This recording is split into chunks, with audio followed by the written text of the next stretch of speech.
महायुतीकडून समन्वय समितीची स्थापना करण्यात आलेली आहे। समन्वय समितीमध्ये तीनही पक्षातील प्रत्येकी 2 मंत्र्यांचा समावेश आहे। तीनही प्रमुख पक्षातील 2 मंत्री यामध्ये असतील।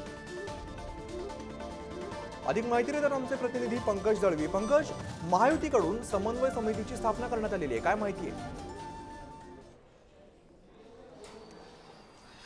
महायुतीमध्ये 3 प्रमुख पक्ष आहेत, भाजपा, एकनाथ शिंदे यांची शिवसेना आणि राष्ट्रवादी काँग्रेस अजित पवार यांची।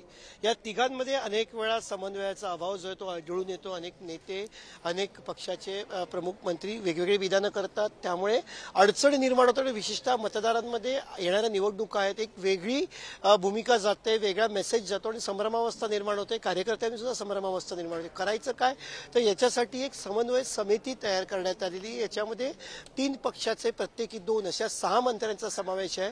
भाजपाकडून गिरीश महाजन आणि रवींद्र चव्हाण, एकनाथ शिंदे यांच्या शिवसेनेकडून शंभूराज देसाई आणि उदय सामंत, तर अजित पवार यांच्या राष्ट्रवादी काँग्रेसकडून धनंजय मुंडे आणि अनिल पाटील, अशा 6 जणांची नावं जी आहेत ती नक्की करण्यात आलेली आहेत।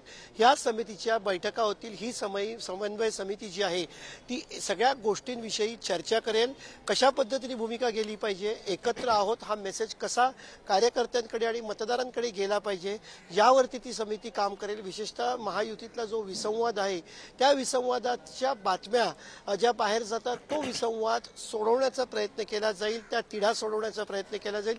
एकंदरीतच महायुतीमध्ये कुठेतरी अडचणी आहेत, महायुतीमध्ये कुठेतरी वाद आहेत, वादाची ठिणगी पडली आहे, अशा ज्या बातम्या येतात त्या बातम्यांच्या येण्याआधी ते वाद सोडवण्याचा प्रयत्न हा केला जाईल, समन्वय साधण्याचा प्रयत्न केला जाईल।